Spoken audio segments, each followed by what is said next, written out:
하겠습니다. 생전 나이도 많고 성전 나이도 많고 허무도 아니고 영혼도 아니고 오는 것도 아니고 가는 것도 아니고 다른 것도 아니고 같은 것도 아닌 영기법을 가르치신 분 완전한 깨달음을 얻으신 부처님들 가운데 가장 훌륭한 설법자인 당신께 경의를 합니다. 자, 250페이지요. 중간에 보시면 되겠습니다. 예, 지금 이제 이야기하는 내용이 이 별장을 공부하는데 추리에 관한 질문이에요.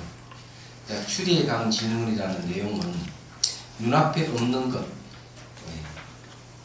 눈앞에 없는 것을 추리해서 이제 사실을 밝혀내는 걸 얘기를 하는 겁니다.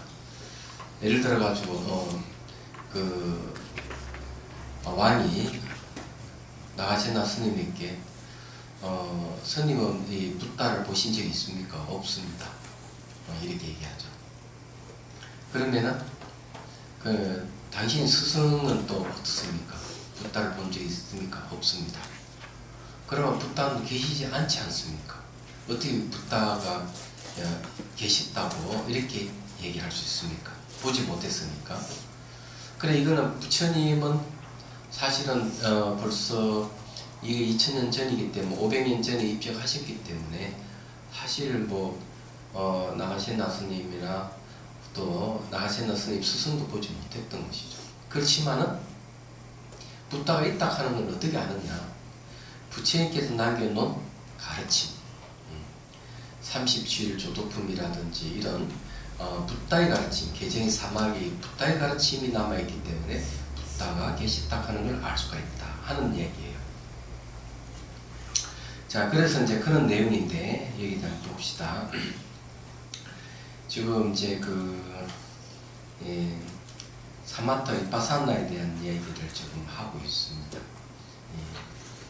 읽어볼게요. 중간에요. 대왕이여, 이것이 세존의 꽃가기라고 불리는 것입니다. 선업의 돈을 가지고 가기로 가라. 마음 통일의 대상을 사서 그로부터 해탈하라. 이러한 식구가 있습니다. 그러니까 마음 통일이라는 것은 이제 사마타 수행이죠. 대상에 집중해가는 걸 얘기합니다. 이러한 식구가 있습니다. 잘 알았습니다. 존자 나가셨나요? 그렇다면 세존 붓다의 향욕각이란 무엇입니까? 꽃각에 대한 얘기를 했고요. 대왕이여, 저 세존께서는 계행의 구별을 하셨습니다. 계행의 향을 바른 세존의 자식들은 모든 신들과 인간들을 계행의 향으로 훈습하고 아주 향긋한 향을 감돌게 하며 그 향기는 사방팔방으로 순풍이나 역풍에도 향기를 풍기고 끊임없이 향을 풍겨 그 향은 널리 퍼져나가고 있습니다. 이게 이제 계향입니다. 이게 이제 붓다의 향욕각이에요.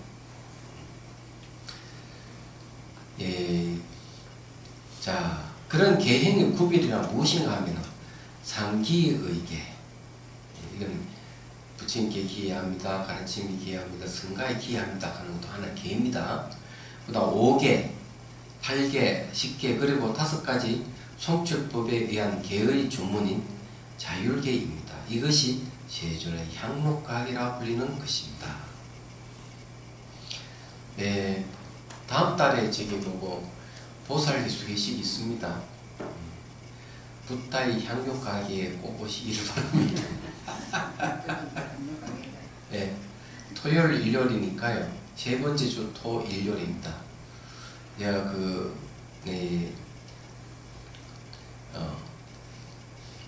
이제 가져와서 제가 드렸습니다. 본부장 그사님께 드렸으니까 한 장씩 받아 가시든지 그러십시오.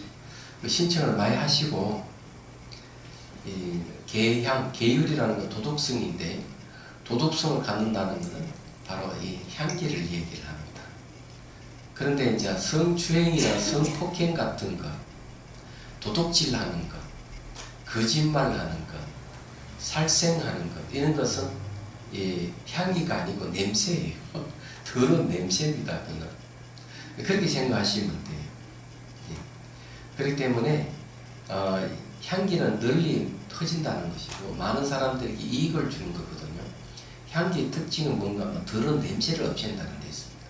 그러니까 부도덕한 냄새를 없애는 게 이제 도덕성의 향기예요. 그렇게 생각하시면 됩니다. 자, 대왕이요, 신중의 신이신 세종께서는 다음과 같은 식구를 설하셨습니다. 꽃의 향은 바람에 거슬러 가지 않는다. 전단향도, 타카라향도, 말리카향도 또한 마찬가지다. 그렇죠. 이거는 이제 이 꽃의 향에는 바람을 거슬러 갈 수가 없어요. 바람을 타고 그냥 흐를 뿐이죠. 하지만 사념이 있는 자의 향은 바람에 거슬러서도 간다. 선행을 지은 사람은 모든 방에서 향긋한 향기를 얻는다. 전단, 타카라, 청년화 또는 바시키 이러한 방향 가운데 개의 향은 가장 어떻습니다. 그러니까 어떤 꽃의 향기든 나무의 향기든 그런 향기지만은 이 도덕성, 개의 향기가 가장 어떻습니다. 이렇게 얘기를 하고 있습니다. 이 사념이라 하는 것은요, 생각할 사, 생각념, 생각할 염입니다. 그래서 이제 이 계율을 생각하는 거, 이 계율을 생각하고 놓치지 않는다면 염하는 것은 잊어버리지 않는다 이런 뜻이거든요. 생각사는 생각을 하는 거고 염은 잊어버리지 않는 기억을 얘기합니다. 이런 자의 향은 바람에 거슬러 간다. 이렇게 얘기를 하는 겁니다. 타카란나 전단의 향은 모름지기 미미하고 작지만 계행을 가진 의 향은 가장 어뜸이며 모든 신들에게까지도 감돈다 라고 말했다. 자, 여기에 이제 그 향에 대해서 좀 얘기를 하자면은 계향, 정향, 해향, 해탈향, 해탈, 직연향, 오분향이 있죠. 이 오분 법신향이라고 얘기하는데 이 마음의 향기예요. 그런데요, 꽃향이든 또 음식의 향기든 향기가 있는 거는요, 다 맛이 있다 하는 사실을 아셔야 돼요. 이 모든 음식이라든지 모든 사물에는 사실은 무치, 무생, 무미입니다. 없으면 무자가 다 들어가요. 색깔도 없고 향기도 없고 맛도 없어요. 희한한 일이죠. 그런데 이게 이제 그럼 어떻게 색깔이 나타나고 그 향기가 생기고 맛이 생기느냐 하는 거죠. 대개 이제 그런 우리가 물질이라 생각했던 것들은 전부 다 그 분자의 파동이라고 생각하시면 돼요. 이 분자의 파동의 수에 따라서 다른 겁니다. 색깔을 인식하는 것도 보통 400나노미터에서 700나노미터 사이로 그래요. 600나노미터 하는 거는 아닌 것 같고 다시 찾아보면 700나노미터인데 이 사이에 보통 진동을 하는데 그런 것을 가시광선을 보면서 색깔로 인식하고 또는 예전 굴절 이렇게 네모나고 둥글고 이런 모양도 볼 수 있다. 이렇게. 그리고 또 냄새 맡는 거 있죠. 냄새도 역시 그 분자의 진동수에 따라서 연꽃 향기가 날 수도 있고 발꼬렌내 냄새도 날 수 있고 그렇습니다. 소리는 당연히 이제 이 진동이 고막에 이렇게 도달할 때는 높은 소리, 낮은 소리를 인식하죠. 근데 맛은 어떨까 이죠. 희한한데 맛은 말이죠. 향기에 의해 가지고 맛이 생긴다는 거죠. 그러니까 98%의 무치, 무미, 무색인데 그 중에서 2%의 향기가 맛을 낸다. 그게 이제 어떻게 증명되는 코를 이렇게 딱 쥐고 음식을 먹으면 맛이 없다는 거죠.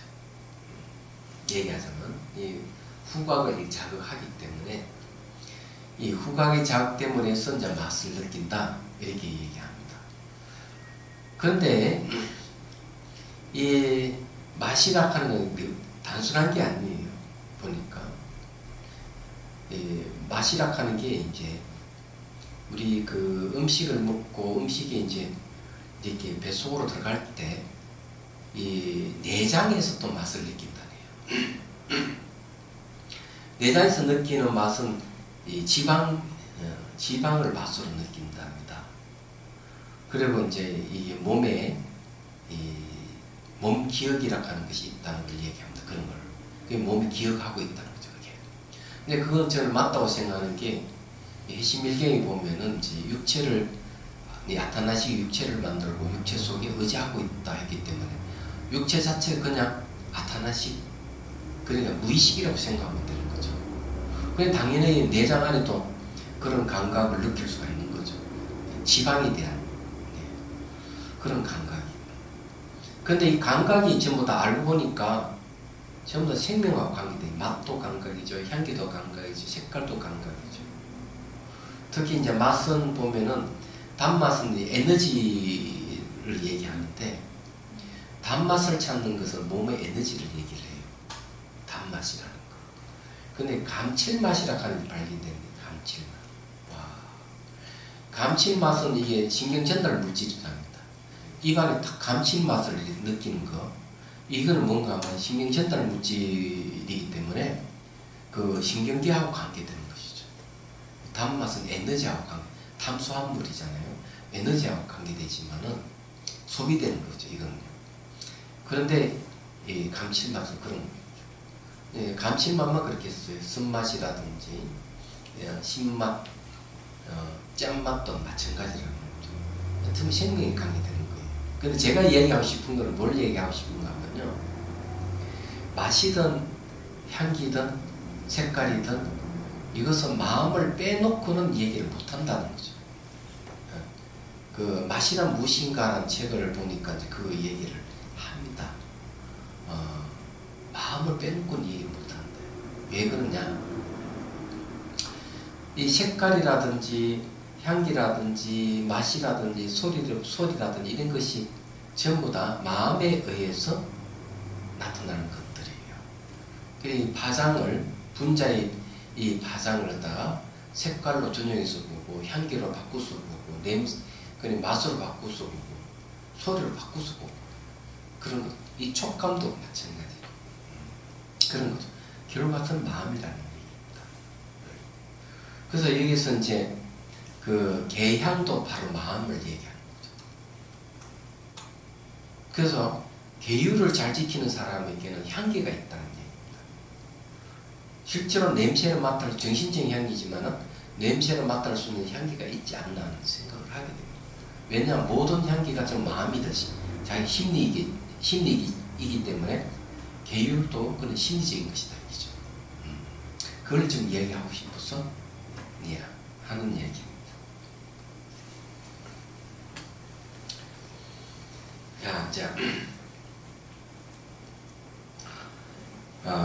잘 알았습니다. 나가셨나요?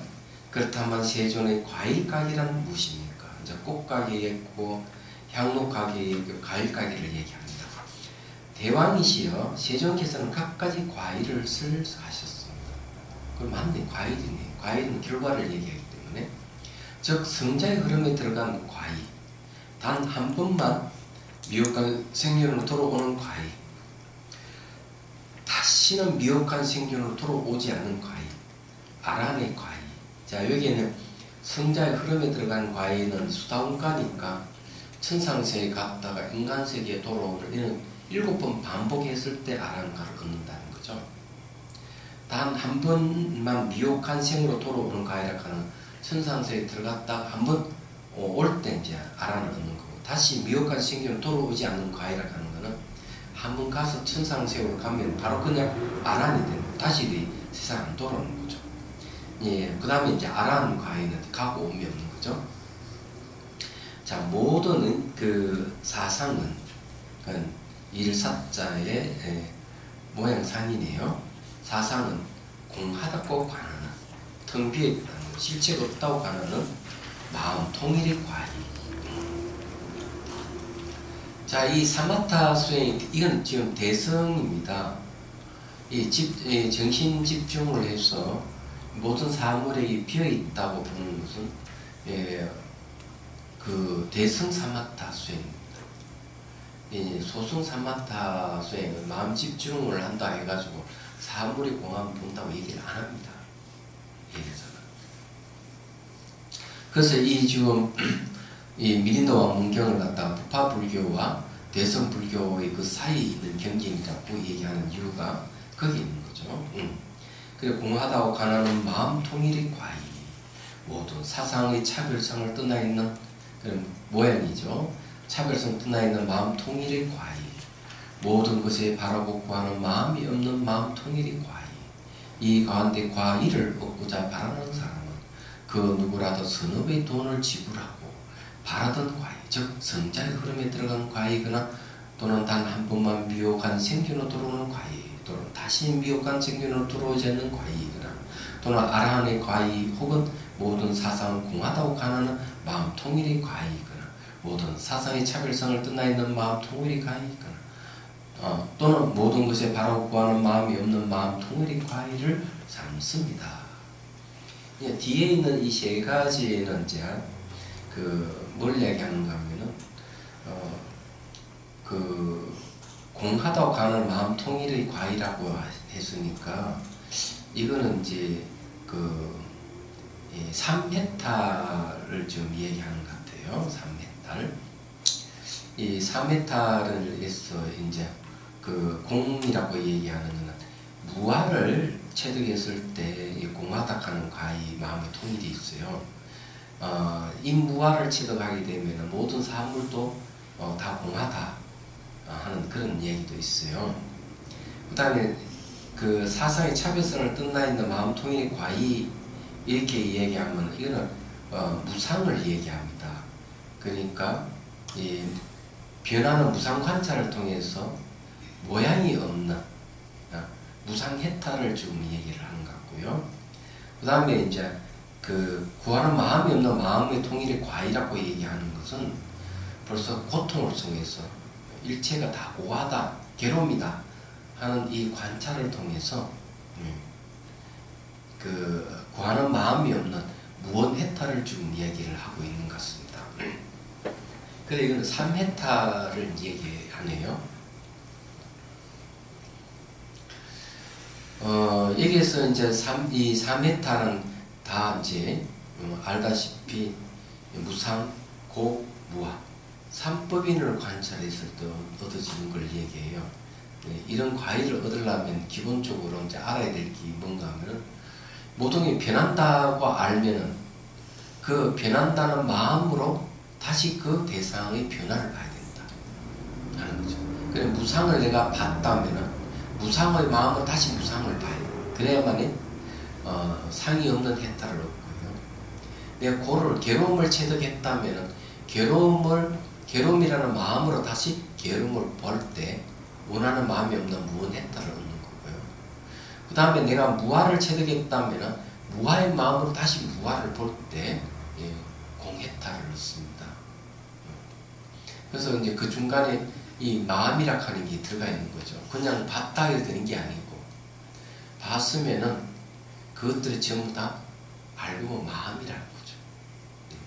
내가 무상을 봤다면 그 무상도 마음이고 고를 봤다면 고도 마음이고 무아를 봤다면 무아도 마음이에요. 그래서 무상고 무아의 마음으로 다시 무상고 무아를 다시 보라. 그랬을 때 이제 해탈이 온다 하는 얘기입니다. 그럼 근거는 어디 있느냐 하면은 이 바디 삼비다 막가라고 초기 수행 논술을 이렇게 참조를 하십시오. 근데 대성에서도 이제 삼해탈을 얘기합니다. 자, 대왕이요. 예를 들면 어떤 사람이 1년 동안 열매를 맺고 있는 망고나무를 소유하고 있다고 합시다. 이 과일 가게를 잘 설명하고 있습니다. 그런 열매를 사러 오는 사람의 집에 오기도 전에 이 나무에서 열매를 따는 일은 없을 것입니다. 그렇지만 사는 사람이 왔을 때 그에게 돈을 받는 뒤에 이렇게 말할 것입니다. 이곳이요 이 망고나무는 1년 내내 열매를 맺고 있어. 이 나무로부터 당신이 가져가고 싶은 만큼 열매, 아직 익지 않거나 너무 익는 것, 또는 솜털이 붙은 덜 익는 것이거나, 또는 딱딱하고 익지 않는 것이거나, 또 익은 것을 가져가십시오. 저 열매를 사러 온 사람은 자신의 지불하는 돈에 따라서 만일 아직 익지 않는 것을 바라면 아직 익지 않는 것을 가져가고, 만일 완전히 익어버린 것을 바란다면 완전히 익는 것을 가져갈 것입니다. 만일 아직 솜털이 붙어있는 반숙의 열매를 열매를 갖고 싶으면 솜털이 붙은 반숙의 열매를 가져갈 것이고, 만일 딱딱하여 익지 않는 것을 원한다면 딱딱하여 익지 않는 것을 가져갈 것이며, 만일 익은 것이 갖고 싶으면 익은 것을 가져갈 것입니다. 대왕이여, 그 마찬가지로 과일을 원하는 자는 업의 대금을 지불하고 바라는 과일, 즉 성자의 흐름에 들어간 과일이거나 나아가 모든 것이 바라고 구하는 마음이 없는 마음 통일의 과일을 가져갈 것입니다. 대왕이여, 이것이 세존의 과일 가게라고 불리는 것입니다. 자, 여기서 이제 얘기하는 것은 뭔가 돈을 지불하고 내 과일을 가져간다는 것은 돈을 지불하는 건 수행을 한 겁니다. 내가 열심히 수행한 것이기 때문에 그 수행했으면은 수행한 결과만큼 내가 그 깨달음 열매를 가져간다, 이런 이야기예요. 이런 이야기는 앞에서 얘기했듯이 뭐 꽃가게라든지 향로가게라든지 이 과일 가게를 얘기하는 것은 바로 부탁께서 계셨다 하는 것을 입증하는, 눈앞에 부처님이 안 계신다 해가지고 흑우라고 생각하면 안 된다. 부처님이 이런 과일 가게를, 이런 향로 가게나 꽃 가게를 이렇게 남겨두지 않았냐. 이것만 보더라도 부처님이 2500년 전에 계셨다. 2000년 전부터 500년 전에 계셨다는 걸 알 수 있다는 거죠. 그래서 이런 남겨놓은 걸 근거로 해서 매개를 해서 눈에 보이지 않는 사물을 인식하는 것을 이게 추론이라고 그러고 추리라고 얘기하죠.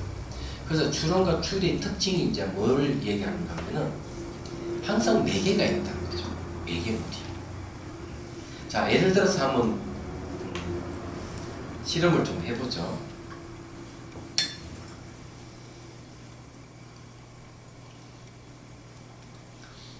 이 달달한 거 보니 이건 에너지구만. 에너지는 몸에 쌓이지 않고 배출된다고 하죠.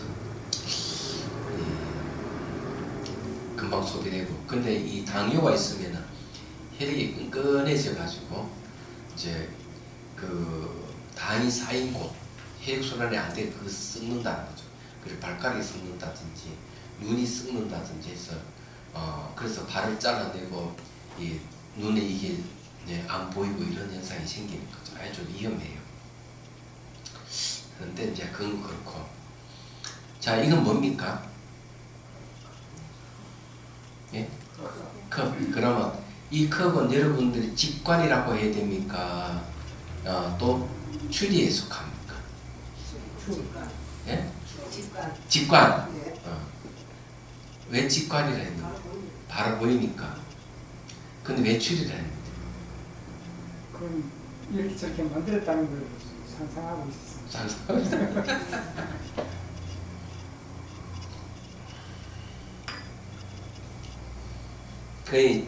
여기 기준이 뭔가 하면은 매개가 없이 인식하는 건 직관이고 매개를 근거해서 인식하는 건 다 추리에 속합니다. 그렇게 보는 거죠. 그럼 여러분들이 이걸 컵이라고 인식을 했다. 컵이라는 말을 하면서 인식했기 때문에 컵이란 말이 매개가 되죠. 그러면 그는 여러분들이 이 컵을 추리한 겁니다. 매개물이 있으니까. 그렇지만 이거는 컵이라는 말을 끝내지도 않고 단지 그냥 인식을 했다면 그건 직관이에요. 그런데 그는 말을 근거를 하지 않았다는 거죠. 그건 자기만 알아요. 그런데 성경화보살은 직관이라고 얘기했죠. 그 말을 근거로 했으니까 추리에 속합니다. 컵이라고 했기 때문에. 그래서 이 언어를 매개로 한 것은 전부 다 추론에 속합니다. 그 매개물이 있느냐 없느냐. 근데 직관은 뭔가 하면 자기만 알아요. 남이 몰라요. 그렇지만 매개물을 사용하면 다른 사람도 다 알아버려요. 컵 이름은 다른 사람도 다 알아버리기 때문에 컵이라는 말을 매개로해서 컵을 인식하기 때문에 추론이라고 하는 거죠. 이게 이제 불교 인식 논리학에서 하는 얘기예요. 말하자면. 그래서 여기서도 얘기하는 내용이 이제 전부 다 이제 그런 얘기죠. 부처님의 수행법, 가르침을 통해서 부처님 계신다는 걸 얘기를 하는 거니까, 그런 얘기입니다. 예, 이해가 되시죠? 그래서 수행 체험이라고 하는 것은요, 언어로 설명할 수가 없어요, 사실은. 언어로 설명할 수 없는 건 자기만 아니까. 근데 그것을 설명을 해봐라 하는 것은 왜 설명을 하라? 자기만이 알고 있는 직관적에서 언어로 표현했을 때 그 언어를 통해서 아, 이분이 제대로 체득했구나, 아니구나, 그걸 알 수가 있는 거예요. 그래서 수행 일기를 적게 하고 그걸 보고 점검을 해주는 거죠. 얘기하자. 이유가 거기에 있는 거예요. 자, 이제 또 봅시다. 자, 대왕의 이것이 세존의 가일각이라고 불리는 것입니다. 이게 했죠. 사람들은 업의 대급을 지불하고, 업은 행위죠. 불사의 가부를 얻는다. 이때 업은 수행의 업을 얘기합니다. 우리가 수행할 때 행은 업을 얘기합니다. 업을 닦는다 이런 뜻이에요. 업을 닦는다 하는 것은 그 업은 뭘 얘기하는가 하면은 조작하는 마음을 닦는다 그런 뜻이에요. 업의 특징은 이것과 저것을 결합시켜서 새로운 기억이라든지 새로운 걸 만들어내거든요. 존재하지 않는 걸 만들어내는 게 업이에요. 그래서 수행하면은 이 업을 닦는다는 그런 뜻이 있습니다. 반면에 다른 뜻도 있어요. 다른 뜻은 뭔가 하면은 이 수행하는 것 자체가 업입니다. 어떤 업은 선행이죠. 선업을 얘기하죠. 그래서 이게 이제 선업을 닦는다 이런 뜻도 되는 거죠. 그래서 이제 여기서 말하는 건 업의 대금을 지불하고 불사의 가부를 얻는다 이런 말 되는 거죠. 그래서 죽지 않는 불사의 가부를 얻는 그들은 그런 까닭에 행복해진다. 자, 이 불사라 하는 죽지 않는 가부를 얻는 이거는 천국은 아니에요. 천국은 그게 있습니다. 천국은 생로병사가 있어요. 그래서 뭐 불사의 땅은 아닙니다.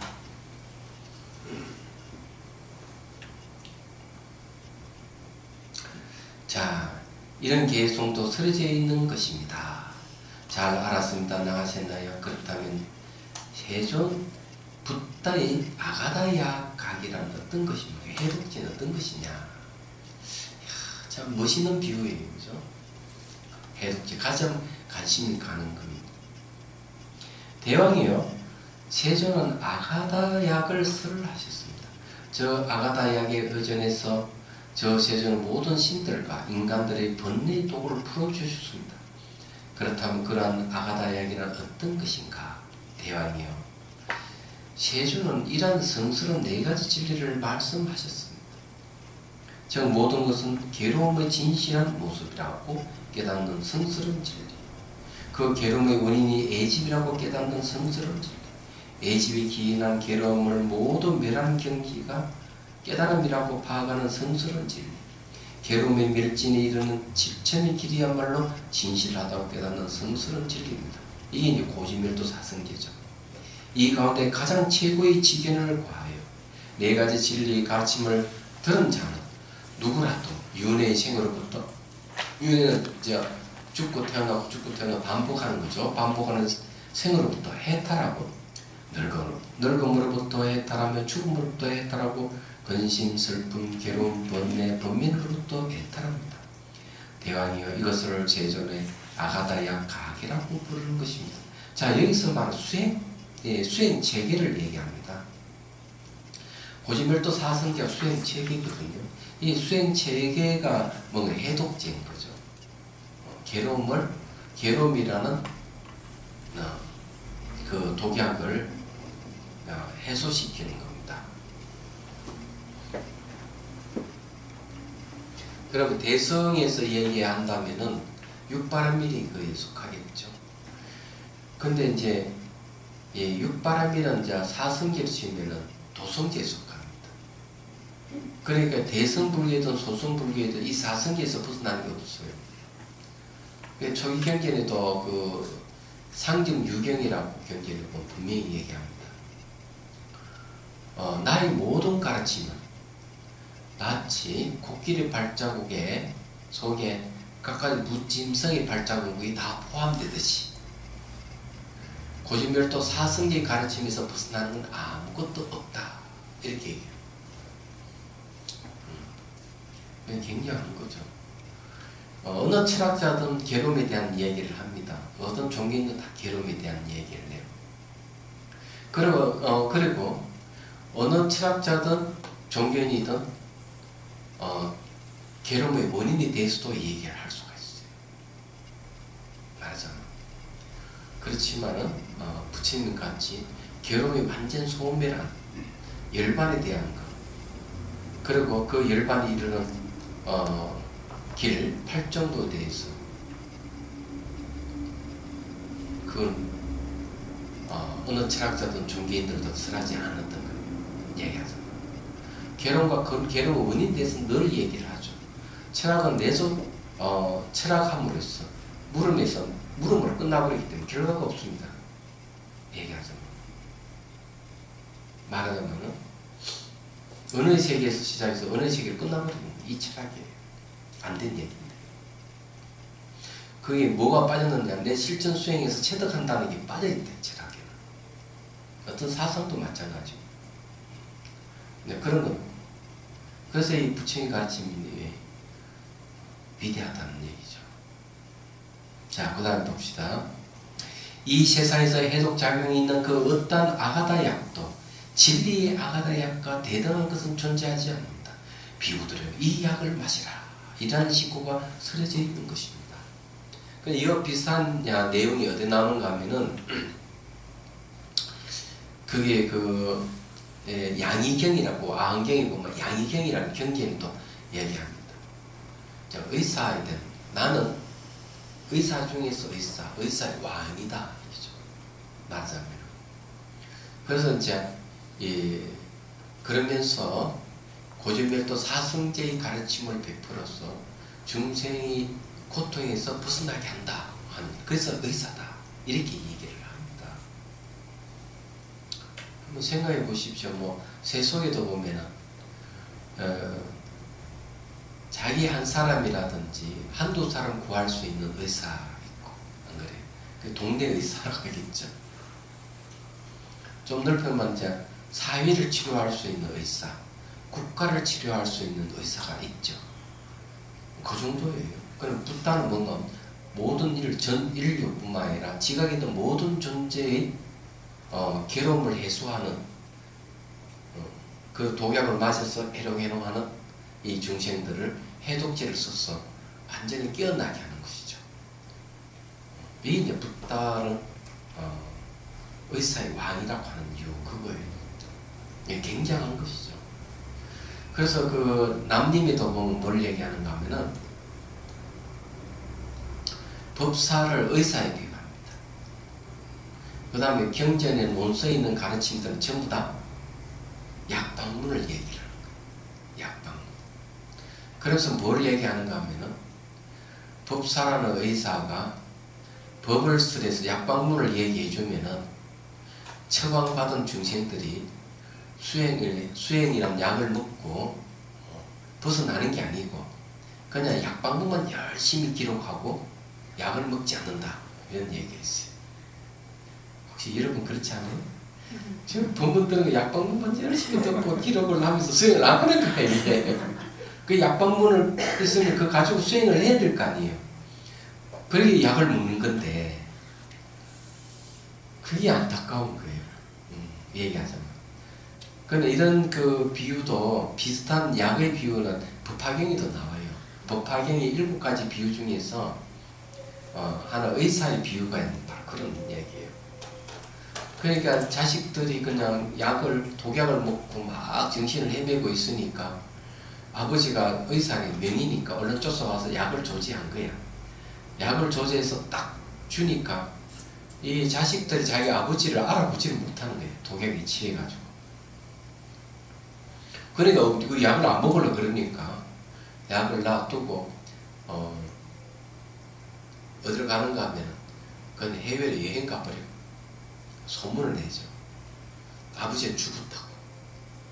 이래 소문 내니까 그 독약에 취했던 아들들이 잠시 정신을 돌아와서 소문에 아버님이 돌아가셨다 이러니까 깜짝 놀라는 거야. 아버지 맹인데 안 계시면 우리 죽는데 그것도 혹시 아버지가 해독제를 남겨둘 수도 모르니까 하고 찾아오는 거죠. 찾아보니 해독기가 있으면 그거 먹고 전부 병에 있어 이제 벗어나요.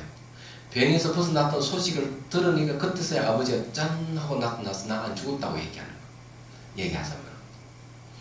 그거 마찬가지로 지금 부처님께서 좀 안 계시는 거는 지금 저 해외여행감과 똑같아요. 그래서 지금 안 계시는 열심히 우리 지금 이 경전 읽으면서 저 해독기를 구하고 있는 거예요. 지금. 무슨 말 이해가 되시죠? 그거 같다는 거죠.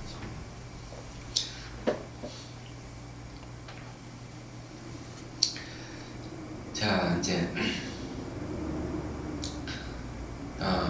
잘 알았습니다. 나가셨나요? 그렇다면 세존 붓다의 약학이란 어떤 것입니까? 자, 약학에 대해서 또 얘기를 하고 있습니다.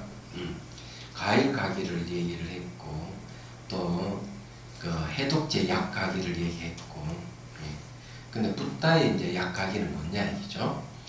대왕이와 세존은 가까이 약을 설하셨습니다. 세존께서는 저 약들에 의해서 모든 신들과 인간들을 치료하셨습니다. 그러니까 그 의사 중에 의사죠. 의왕이라는 말이 그래서 나온 거예요. 즉 4가지 전주, 4가지 바른 노력, 4가지 신통 변화를 나타내는 마음의 힘, 5가지 뛰어난 활동, 5가지 힘, 깨달음을 얻기 위한 7가지 지분, 7각지죠. 8가지 지분으로 이루어진 성스러운 길입니다. 이건 8정도예요. 37조도품 중에서 요즘 가장 핵심되는 것은 뭔가 하면은 사성제입니다. 그 사성제가 뭔가 하면은 아가다 약각이라고 부르는 거고, 나머지 약각에는 뭔가 하면 이 37조도품 중에서 사성제를 뺀 수행법을 얘기합니다. 그래서 이런 수행법들이 전부 약이 되는 것이죠. 그래서 요 얘기를 하고 있는 겁니다. 세존은 이러한 약들에 의해서 삿된 견해를 배출하고 삿된 사유를 배출하고 사악한 말을 배출하고 사악한 행위를 배출하고 부정한 생활을 배출하고 부정한 노력을 배출하고 부정한 전념을 배출하고 부정한 마음 통일을 배출하고 탐욕을 토해내게 하고 성냄을 토해내게 하고 미망을 토해내게 하셨으며 그만한 마음을 토해내게 하고 잘못된 견해를 토해내게 하고 의심을 토해내게 하셨으며 높은 교만을 토해내게 하고 어리석고 완고한 마음을 토해내게 하고 자신과 남에 대해서 부끄러워할 줄 모르는 마음을 토해내게 하고 모든 번뇌를 토해내게 하셨습니다. 대왕이 이것을 세존의 약각이라고 부르는 겁니다. 해독제는 사성기고 나머지는 그냥 약입니다. 그죠? 이 세상 존재하는 그 어떤 수많은 약들도 진리의 약과 대등한 것은 없다. 진리를 닦고 익히며 관찰하고 소인을 모두 멸했을 때, 원인이죠 소인은요, 멸했을 때 그대들은 정멸의 경지를 얻게 되리라. 멋지십니다. 이러한 식구가 쓰러지고 있는 것입니다. 잘 알았습니다. 나가셨나요? 그렇다면 세존 붓다의 감로, 즉 불사의 영약이라는 가기는 어떤 것입니까? 자, 가기는 약가기는 약가기인데 영약의 약가기는 뭐냐 하면 여기는 이제 바로 열반 멸성제를 얘기를 하는 거죠. 대성불교의 특징이 이제 그런 겁니다. 회심일경에 보면 3가지 법륜에 대해서 얘기를 합니다. 이 첫째 이제 이 법륜은 초전 법륜이고 그는 사성제를 얘기합니다. 두 번째 법륜은 이제 제2 법륜을 얘기하는데 반야경을 반야공을 설한 경전과 논설을 그거 다 포함해서 얘기할 수 있는데 그건 뭔가 하면은 사성제 중에서 멸성제에다가 깊이 이제 파고 들어간 것이죠. 그래서 만난 게 공성입니다. 그래서 공을 아는 반야를 설한 것이 반야경이에요. 이 반야경을 설한 게 제2법문이고요. 그에 대한 주석이 바로 논서입니다. 중론이라든지 백론이라든지 이런 논수들은 전부 다 공성이 있다는 논수죠.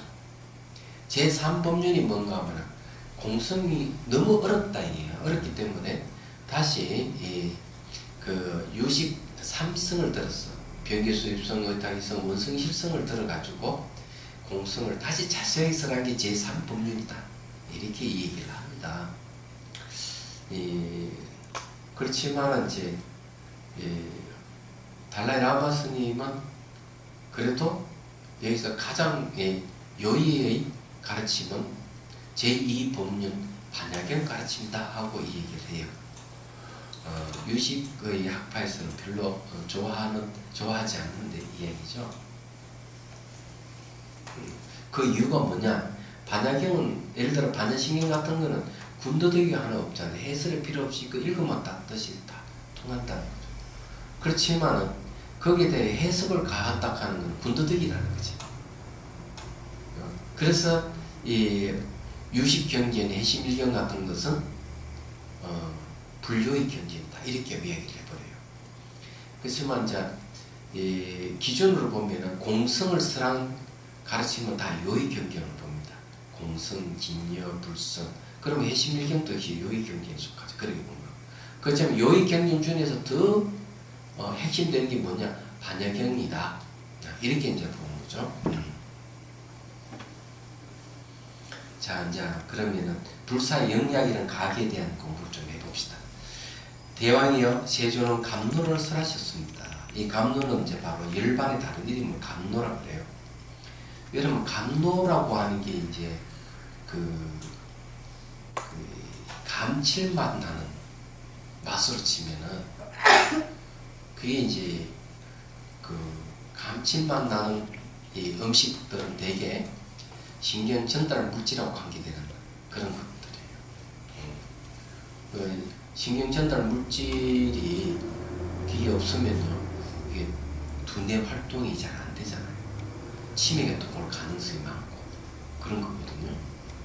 그래서 이게 감칠맛이 굉장히 중요한 거예요. 이 감칠맛에 대해서 보통 4가지 기본 맛이 있는데 단맛, 짠맛, 신맛, 떫은 맛. 그런데 5번째 감칠맛이래요. 이게 일본 학자에서 발견된 것인데 벌써 이런 걸 갖다가 이 유럽이나 서양에서는 이것을 상품화해서 막 그냥 판매하고 그렇다는 그런 얘기를 하더라고요. 책을 보니까 나오더라고요. 자, 봅시다. 이때 감로는 이제 감칠맛 나는 그런 것인지는 잘 모르지만 단감자에 있을 노자를 씁니다. 근데 불사의 다른 이름이에요. 세조는 그 감로를 이 세계에 들이부으셨습니다. 비유네요. 그 감로를 가지고 관정을 받은 신들과 인간들은 태어난 늙은 병 죽음 근심 슬픔 괴로움 번뇌 번민으로부터 해탈하였습니다. 관정이라고 하는 건 감로는 머리 위에 붙는 걸 얘기합니다. 그런데 관정이에요. 그리고 이제 관정을 받은 일을 왕을 받는다고 이렇게 얘기를 합니다. 이거는 저기 인도에 왕이 이제 자기 그 왕자들 중에서 차기 왕이 될 왕자를 뽑죠. 그 왕자에게 물을 부어주는 겁니다. 그거를 뭔가 너는 이제 앞으로 태자로서 왕이 될 자다 하고 이렇게 얘기해 주는 것이죠. 그와 마찬가지로 이 절에서 이 관정을 해주는 건 너는 앞으로 부처가 된다 하는 것을 얘기를 하는 거예요. 그래서 관정의식이라고 하는 게 있습니다. 관정을 받는 수행자와 받지 못한 수행자의 차이점은 있어요. 관정을 받은 수행자가 더 빠르게 성취를 얻는 거예요. 얘기하자면. 그래서 그런 것을 가장 잘 발달된 나라가 티벳입니다. 티벳 불교예요.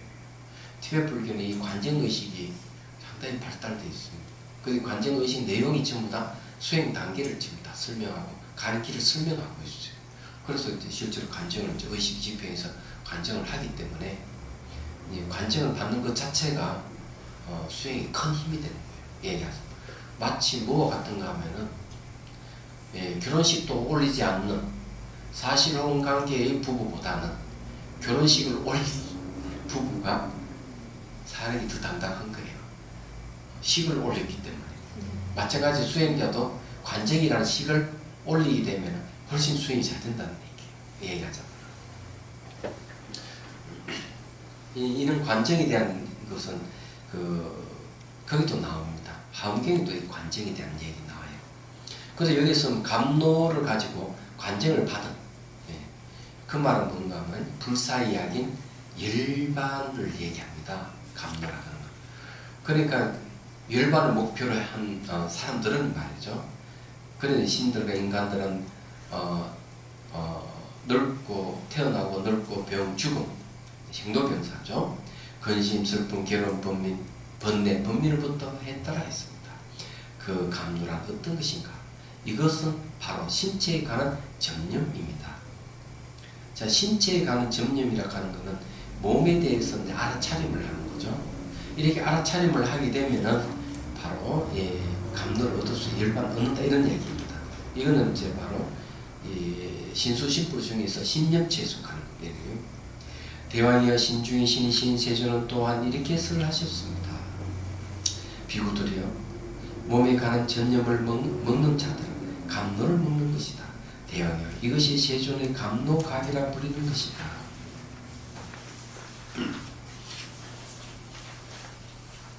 붓다는 병든 사람을 보시고 감노각이를 여셨다. 그래 나서 비구들여 업의 대금을 가지고 왔어. 업의 대금을 갖는 건 자기 수행한 만큼이란 말이죠. 저 감노를 사서 감노를 마시라 라고 말씀하셨습니다. 그리고 보면 이제 자비수가는 이제 몸을 대상으로 하잖아요. 똑같은 거예요. 이런 식구도 있는 것입니다. 잘 알았습니다. 나가셨네요. 그렇다면 세존 붓다의 보석각이란 어떤 것입니까? 이제 감노각에는 이제 됐고, 보석각에 대한 얘기를 해보죠. 자, 보석이라는 말은 어떤 뜻을 가지고 있느냐 하는 게 있어요. 보석은 기하다 이런 뜻이 있고요. 바뀌지 않는다 이런 뜻이 있습니다. 그래서 이제 부처님 입을 금구라고 합니다. 금카는 세금자 입구자를 쓰죠. 그래서 이제 부처님의 가르침을 이제 얘기하기도 합니다. 그런 걸 그래서 이 금자가 들어가 있기 때문에 금의 성품은 누른 성품 바뀌지 않지 않습니까? 부처님 가르침은 바뀌지 않는다 이거죠. 그런 뜻이 있어요. 그다음에 불법성 삼보할 때 이 보자가 보물이라는 뜻인데 삼보도 역시 바뀌지 않는다는 뜻입니다. 자, 이제 봅시다. 대왕이요.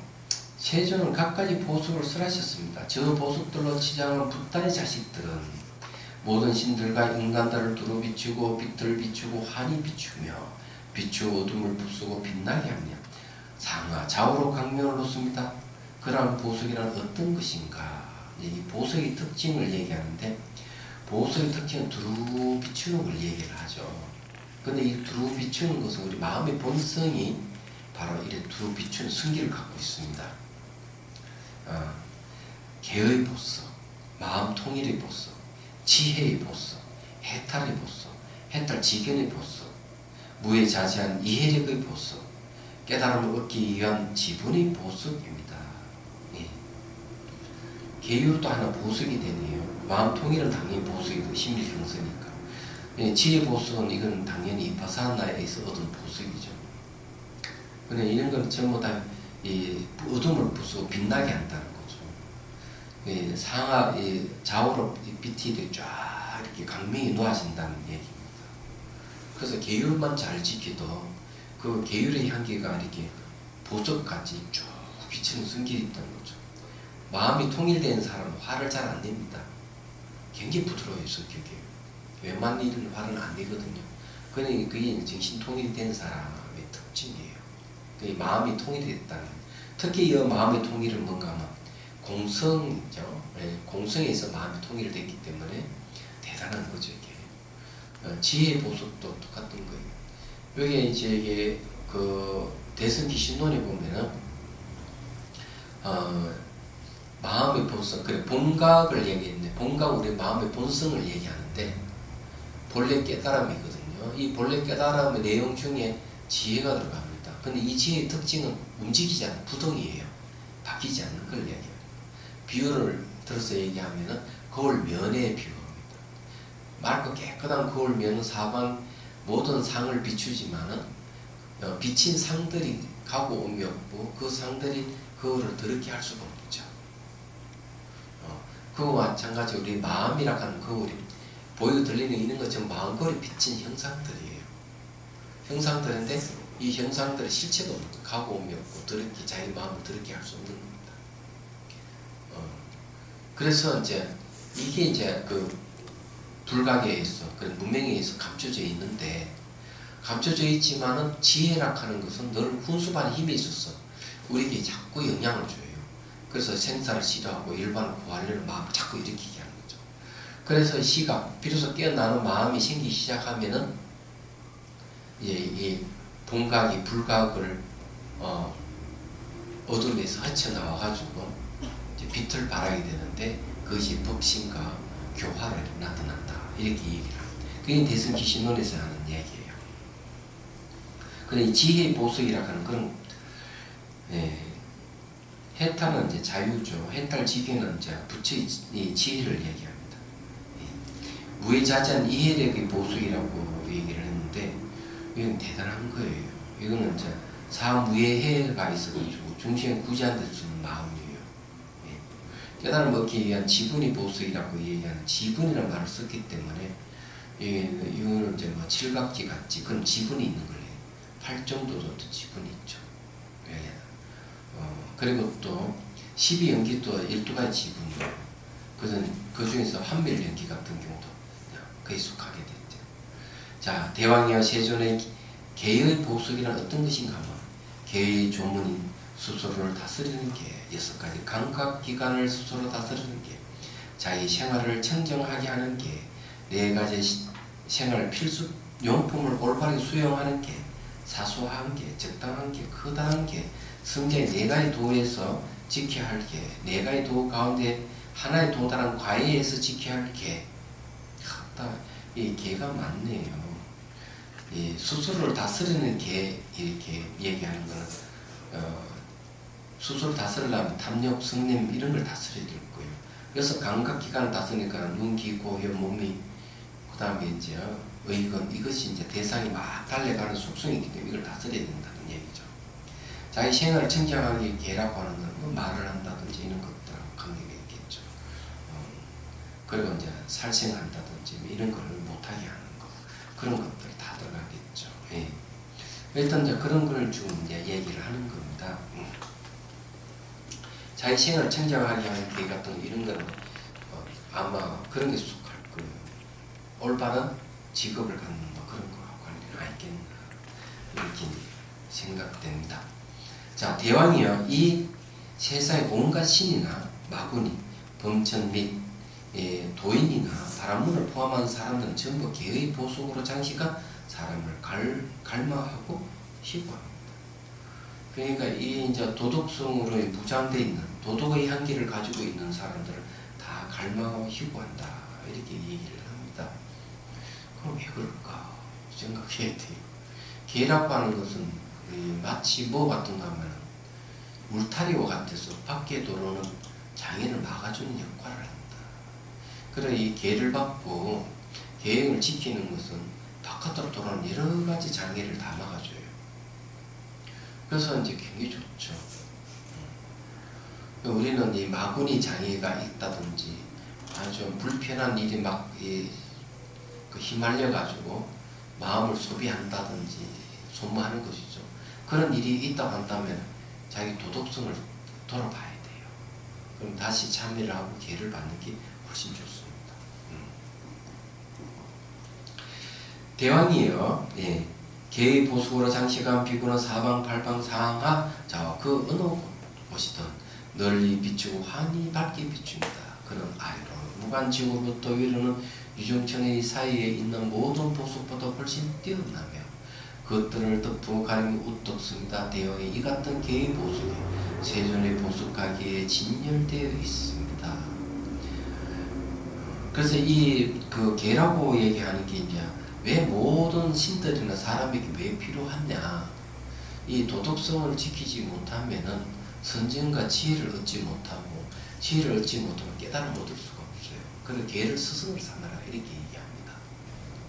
그래서 계를 지키는 사람들이 신과 인간들을 구제할 수 있는 조건을 갖춘 자라는 그런 뜻으로 해석됩니다. 그래서 여기서 신이라든지 마군이라든지 범천, 도인, 바람문을 포함한 모든 사람들이 이 계의 보석으로 장식한 사람들을 갈구하고 신에 희망한다 하는 얘기가 그런 뜻일 거라고 생각을 합니다. 대왕이 이것을 세존의 계의 보석학이라고 부르는 것입니다. 이와 이 같은 온갖 계의 보석은 붓다의 상점이 있네. 그대들은 업의 대급을 가지고 그 보석들을 사서 몸에 보석을 장식하라. 이런 식구도 있는 것입니다. 아주 좋습니다. 4월달에 셋째 주 토요일 일요일날 부처님이 보석 가게로 오십시오. 계의 보석을 장식하도록 하시기를 정말 바랍니다. 정말이에요. 예. 예, 계의 보석 가게 참 대단한 겁니다. 자, 그러면은 이제 오늘 여기까지 하겠습니다. 질문 있으면 하십시오. 네, 선생님. 예. 그 아침에 그 문자 오는데 요즘 국자에 37성이 오는데 36성 쪽에 보니까 예. 공생을 응용하고 뭐 이런 구절이 있는데 네. 그게 어떤 뜻인지. 응념이라는 기억해서 잊어버리지 않는다는 뜻이에요. 그런데 공생은 어떻게 응용을 하는 네, 공성을 응념하려면 그 전에 공성에 대한 사유를 해야 돼요. 사유가 뭔가 하면 공성을 딱 이렇게 초점 맞추는 걸 얘기해요. 공성이다. 잘 생각, 공성은 눈을 볼 수 없고 만질 수 없잖아요. 그죠? 그래서 이 오로지 사유로서만 파악할 수가 있어요. 사유한다 하는 건 추론한다는 뜻입니다. 그냥 추론하는 것이기 때문에 그냥 추론하는 방식은 어디서 이걸 찾아야 되는가 하면은 제가 좀 중론 강의 하잖아요. 중론이 바로 중론 강의를 들으면 공성이 무엇인지를 알게 돼요. 그 전부 다 이렇게 논리적으로 처음은 논에는 논리를 추구해 가는 게 뭔가 하면 추론하는 방법이에요.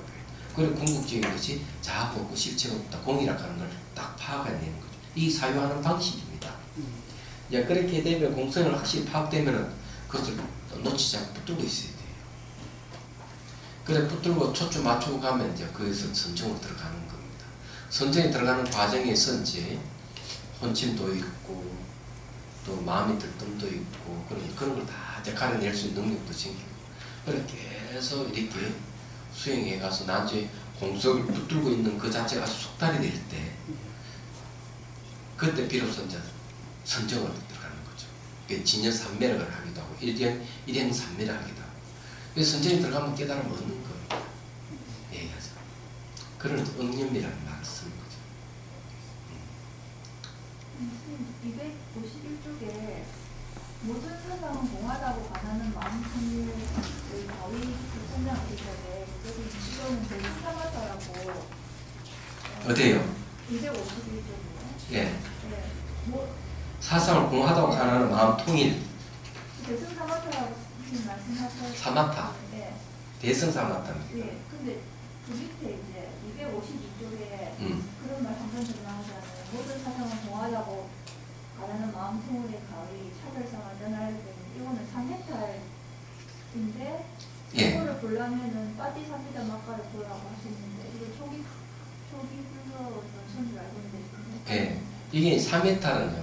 초기 불교도 나오고 대승 불교도 나오고 3회탈에 관계된 하엄경에도 나오고 다 나와요.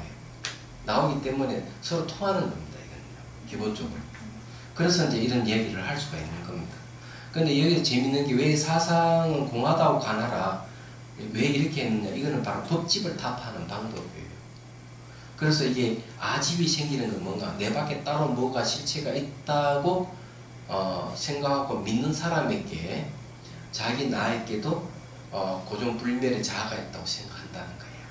그래서 이 보이고 들리는 이 세계, 법의 세계에 실체가 없다 하는 걸 확실히 알아서 법집을 타파하면 법공이 되면 아공도 같이 없어져요. 그런 내용이 초기 불교 대승불교 관계에서 다 나온다는 말씀이시죠? 예. 아니 이런 이야기는 소승에는 안 나와요. 초불교는 얘기를 안 하는 편인데 이게 이제 법공에 대한 대성에서 나오는 거예요. 근데 이 경전이 뭔가 하면은 바로 이 소승과 대성의 중간 단계에 있기 때문에 이 보살에 대한 얘기도 나오고 공에 대한 사상의 공에 대한 얘기도 나오는 이유가 거기 있지 않나 이래 보는 거예요. 보통 평가를 그렇게 해요. 그럼 모든 사상은 공하다고 반하는 마음 통일의 가위 이거는 초불교는 안 나온다는 말씀입니까? 예. 법공이 포함되어 있기 때문에. 그렇죠. 그런데 이런 이야기는 있어요. 내가 알기로는 이 아가 공하게 되면은 세간이 공하다 하는 말이 나옵니다. 그리고 또 그래서 초기 경전에 공성에 대한 얘기를 안 하는 게 아니에요. 합니다. 예. 그리고 이제 성문 영각도 공성을 알아서 공성을 깨닫기는 합니다. 그 차이점이 있죠. 대개 그래서 이제 이 성문 영각의 최고의 경지가 아란인데 아란은 이제 십지보살 중에 팔지보살의 경지예요. 그래서 이제 그 열반이 머물게 되면은 중생구제를 안 하기 때문에 이 대성의 불자들은 처음 출발부터 공성에 대한 수행을 하는 게 아니고 뭘 병행을 하는가 하면은 방편을 닦는 수행을 같이 하는 거.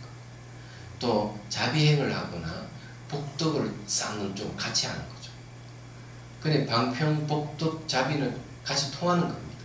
그것이 뭐 외적인 것이거든요. 그리고 지혜는 내적인 겁니다. 그래서 복덕 자량과 지혜 자량을 갖추라. 이렇게 자량이라는 식량이죠. 복과 지혜라는 식량을 갖추라고 얘기를 합니다. 그래서 나중에 이제 이 복력이 중생들에게 도움을 주는 이 복력이 이제 뭘로 발전하는가 하면은 여민심으로 발전하면서 열반이 머물지 않는 힘으로 작용하는 거죠. 그래서 이제 이 열반에 머물렀다 가지고 나와서 중생구자는 쪽으로 가는 거예요. 그게 부처의 길로 가는 거예요. 얘기하자면 이게 대성에서 하는 얘기입니다. 그 보통 이제 초기 불교부터 해가지고 이 부파 불교 시대까지 오면 대개 열반을 궁극으로 목적으로 삼지만 대성이 출현하면서 열반에 더 머물지 않고 중생구제하는 부처를 목적으로 하는 이제 가르침으로 바뀌어가는 거죠. 이렇게 바뀌어가는 데는 인도의 그때 시대 상황하고 좀 맞물려 있다고 보면 돼요. 전쟁이 막 반발하고 이래서 기존의 불교로서는 중생구제하는 데 있어서 한계가 있다는 걸 알고 부처님 초기 불교의 부처님 가르침을 재해석하는 재해석에서 나온 게 대성불교예요. 네, 그렇게 보시면 됩니다. 그 사성제에서 오신열도 현대가 있지 않습니까? 네. 열성제, 도성제 같은 그건 성자 붙는 성스러운 질이라는 뜻이 있습니다. 그게 성스러운 질이라는 거는 완전 이해가 되는데 고성제를 괴로움이라는 것을 어떻게 성스러운 질이라고 하는지 네. 좀 자세하게 설명해 괴로움을 모르면요, 괴로움에서 벗어나고자 하는 마음을 내지 못합니다. 그래서 이게 그 괴로움이라고 하는 것은 알아야 할 대상을 보는 거죠. 괴로움의 궁극에서는 괴로움의 원인을 하게 하고, 괴로움 원인을 알게 되면은 괴로움에서 벗어나고자 하는 마음을 내게 하는 거죠. 얘기하자면. 그래서 이제 괴로움에 벗어난 상태가 어떤 것인지 알게 하고, 괴로움에 벗어난 상태를 알게 될 때 괴로움에 이 벗어난 상태에 도달하려는 마음이 또 생긴다. 이게 고지별도 사성계와 서로 이렇게 연관이 있는 거죠. 그 제일 첫 번째 괴로움에 대한 이해가 없는 사람들, 괴로움에 대한 이해가 없는 사람들은 열반을 구하려는 마음을 안 냅니다. 수행하려는 마음을 안 내는 거죠. 그래서 이 성스러운 거예요. 그래서 성스러운 길에 들어서려는 마음이 없다는 거죠. 예, 근데 이걸 성스러움이라 하는 것도 해석을 이 성스러움에 다 이렇게 해석을 하거든요. 근데 이제 정확하게 이야기하면은 괴로움을 바르게 아는 성스러운 수행자 이런 뜻이 있습니다. 괴로움을 묻혀서 하는 사람 괴로움이 뭔지 모르잖아요. 무상을 통해서 괴로움을 알아요. 그러니까 그 수행을 통해서 무상을 통해서 거기서 벗어나서 봤을 때 자기가 겪어왔던 것이 다 괴로움이라는 걸 네. 알았기 때문에 성스러운 일이다. 그럼 그래서 그거는 알아야 할 대상이에요. 고락하는. 그 자체가 무슨 성스럽겠어요? 말이 안 되는 거죠. 그 자체는 이게 그 성스러운 게 아니고 이 고를 고락하는 걸 통해서 고가 무엇인지 알게 될 때 우리는 성스러움이라는 말을 쓰는 거고 또 그것을 이제 그 괴로움이라 하는 진리를 깨달은 사람이라고 얘기해. 깨달은 사람이 말하는 가르침이라고 할 수가 있는 것이죠. 그때 말하는 괴로움이라는 것은 보통 세속 사람들이 중생들이 사람뿐만 아니라 중생들이 즐거움으로 삼고 있는 그것이 사실은 괴로움이라는 그렇죠. 무상하기 때문에 그런 거예요. 아무리 행복하다 하더라도 변하기 때문에 그것이 괴로운 것이라는 거죠. 변하지 않는 것이 바로 최고의 낙이다 판잖아요. 그게 뭔가 하면 열반 변하지 않기 때문에. 충분히 말씀하셨습니다. 한 가지 더 있는데 예. 그 개의 보석으로 상식한 사람들을 다 갈구하고 기도한다는데 신이나 공천 도인 가라문이 인가 되는데 여기 말하는 말이 나오거든요. 마군이가 그런 사람을 갈구하고 기도한다는 거 어떻게? 예. 마군이라 하더라도 이 마는 천상의 신입니다. 얘기하자면 신인데 마군이라 하더라도 이 이제 성근을 심은 자들이 있어요. 얘기하자면 마지막은 자기가 돌아오고자 하는 마음이 있는 마군이들이 있거든. 악한 놈들 중에서 그래도 선한 마음을 내는 사람이 있어요. 그렇기 때문에 이런 얘기를 하는 것이죠. 그래 보면 내가 마지 못해서 나쁜 짓 한다는 사람도 있거든요. 그래 내가 나쁜 짓 한다고 알고 있는 거예요, 자기가.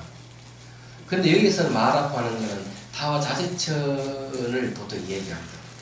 거기에는 뭐 오용락을 다 즐길 수 있는 욕계 최상의 이 세계거든요. 그러니까 이제 세상의 수행자들 다 싫어하는 거죠. 얘기하자면. 그렇기 때문에 백구전 말에 수행하는 사람 자꾸 괴롭히고 그러니까 마군이라 이런 걸 쓰는 거죠. 그렇지만 이제 오용락을 즐기는 자라 하더라도 그게 언제든지 무상하고 한계가 있다고 아는 마군이들이 있다는 거죠. 그래서 이런 얘기를 하는 거예요. 그래 계율이라 하는 건 어쨌든 계율을 가지고 있는 사람이라야만이 선정과 지혜를 얻고 깨달음을 얻기 때문에 계율을 스승을 삼으라 이렇게 이제 그 불유교경에서 이제 그 얘기를 하고 있거든요. 그렇기 때문에 이제 이 모든 마구니들도 이렇게 갈구한다는 그런 뜻이 아니겠나 이렇게 봅니다.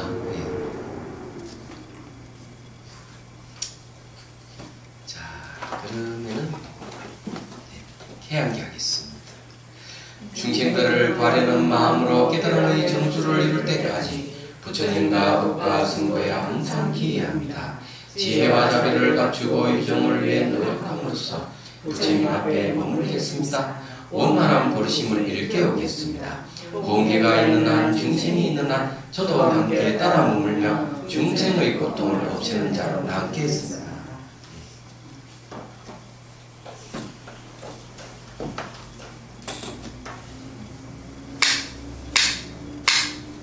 아유 수고하셨습니다. 감사합니다. 감사합니다.